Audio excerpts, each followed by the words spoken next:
ઊંડા વિચારમાં ખોવાઈ ગયા ને મને જોઈને કે કાળિયા લંડ જોડે કઈથી આવો બધો વ્યવસ્થિત માલ આવી ગયો. પણ આમાં હે ને એક સ્મોલ સ્ટોરી હે, કેવી ખબર? હું પાછલી શેરીમાં ઉતરતો હતો ને આ બાજુ જમણી બાજુ, એની મને ચોદ્યું હું તો ને બે હાથે લંડ પકડી અને ઉતરતો ને અસ્કર દોડતો હતો, જોઈ ગઈ એની મને ચોદ્યું.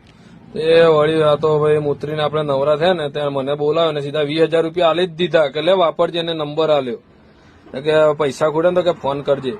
આપડે તો વાપર્યા અને મને ચોદ્યું ને વળી પૈસા ખૂટ્યા તે પાછો ફોન કર્યો કે ભાઈ કે તો કે તારે પૈસા જોતા ને તો કે મને આખો જાડો લંડ તારો ઘાલવો પડે.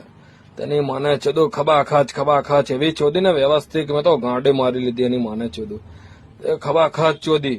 આ તો ખુશ થઈ ગઈ ને હવે તો મારો સાલ જ નહીં મિલતી. બોલો, બધા જાડા લંડ નો કમાલ હે ભાઈ. કાળો કલર નહીં, જો કાળો કલર તો બધાનો ફેવરેટ જ હોય. લંડ ગાલું ઠંડા પાન.